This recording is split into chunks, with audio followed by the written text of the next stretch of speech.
Assalamu alaikum. Welcome to Medical Globe e-learning. I am Nayab Khalid. Today we will discuss about the guidelines of chapter number 11, 12 and 13. Chapter number 11 है हमारे पास antibacterial drugs resistance. ये chapter भी आप लोगों का pharmacology में बहुत अच्छे तरीके से कवर हो जाता है। इधर सिर्फ और सिर्फ आपको जो चीज़ करने की ज़रूरत है मैं आपको बता देती हूँ। प्रिंसिपल्स ऑफ एंटीबायोटिक रेजिस्टेंस को आपने रीड करना है, जस्ट इसमें से इम्पोर्टेंट डेफिनेशंस कर लेनी है।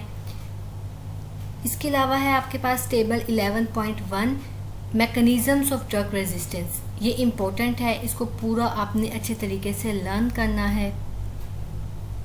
देन और इसमें से कुछ करने की ज़रूरत नहीं है। इस पेज में से genetic basis of the resistance is important, ठीक है। Chromosomal mediated resistance and plasmid mediated resistance both are SCQs।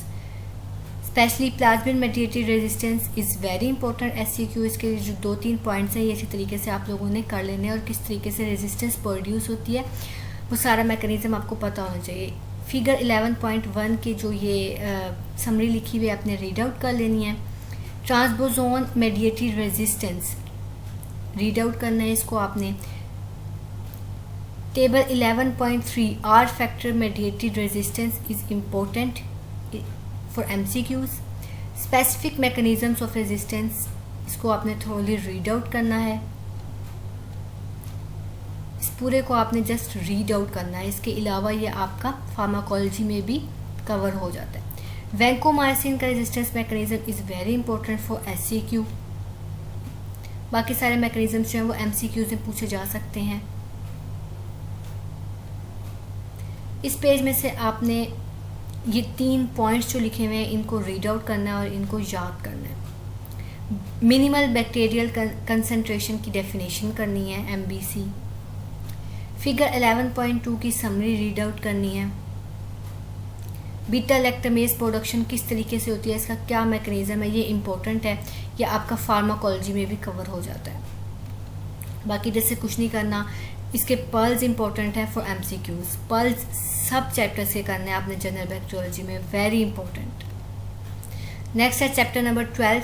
इस चैप्टर में से आपने जस्ट टेबल्स एंड पर्ल्स करने हैं। बैक्टीरियल वैक्सीन्स, एक्टिव इम्यूनिटी और पैसिव इम्यूनिटी की डेफिनेशंस पता होनी चाहिए आपको। Table 12.1 is important to read, just read this table. Table 12.2 is important for MCQs। इसके अलावा टॉक्सोइड वैक्सीन्स कैसे बनती हैं, क्या उसका मैकेनिज़्म है, ये पता होना चाहिए। प्यूरिफाइड प्रोटीन वैक्सीन्स का फॉर्मेशन किस तरह होती है ये पता होना चाहिए। Just read these topics. Live attenuated bacterial vaccines क्या होती हैं, इसकी एक एग्जांपल और डेफिनेशन। इन वैक्सीन्स की जैसे आपको डेफिनेशंस और एग्जांपल्स पता होने चाहिए। किल बैक्टीरियल वैक्सीन्स कैसे बनती हैं, इसकी एग्जांपल और डेफिनेशन। पैसिव इम्यूनिटी की डेफिनेशन और इसके जो 3-4 पॉइंट्स लिखे हुए हैं इनको जस्ट रीड आउट करना है। Pearls are important for MCQs, read thoroughly. Then chapter number 13। This chapter is very very very important.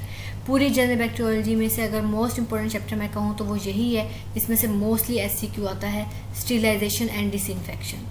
इसकी अगर हम डिटेल देखें तो इसमें आपको स्टीरिलाइजेशन और डिसइंफेक्शन की डेफिनेशंस पता होनी चाहिए, उनके एग्जांपल्स पता होने चाहिए। स्टैंडर्ड प्रिकॉशंस की डेफिनेशन पता हो, ट्रांसमिसिबल बेस्ड प्रिकॉशंस की डेफिनेशन पता हो।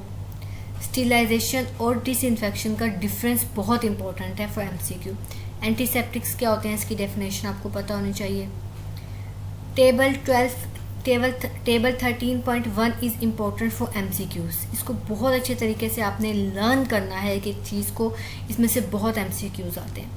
Then table 13.2 is important for SCQ। इसमें से भी SCQ भी आ सकता है और MCQs भी बहुत ज़्यादा पूछे जा सकते हैं। Then rate of killing of micro organisms की डेफिनेशन और इसकी ये जो फिगर दी हुई है ये याद करनी है आपने, रेशो याद कर लेनी है। केमिकल एजेंट्स बहुत बहुत इंपॉर्टेंट है। लर्न होल टॉपिक अच्छे तरीके से आपने याद करना है। इसके जो 3 पॉइंट्स लिखे हुए हैं ये आपने याद करने हैं अच्छे से। इसके अलावा ये पूरा का पूरा टॉपिक जो है वो SCQ के लिए इम्पोर्टेंट है। ये SCQ मोस्टली आता होता है। इसके अलावा MCQs में भी इसमें पूछे जाते हैं। अल्कोहल्स, डिटर्जेंट्स, फिनोल्स, इन सब की आपने डिटेल करनी है। मॉडिफिकेशन ऑफ प्रोटीन्स में क्लोरीन, आयोडीन, हाइड्रोजन पेरोक्साइड, ये सारे बहुत इंपॉर्टेंट है और बहुत अच्छे से आपने इसको लर्न करना है। मॉडिफिकेशन ऑफ न्यूक्लिक एसिड्स में से भी MCQ आ जाता है, क्रिस्टल वॉयलेट कलर हम यूज़ करते हैं इसमें। फिर physical agents is also important for SCQ और MCQs।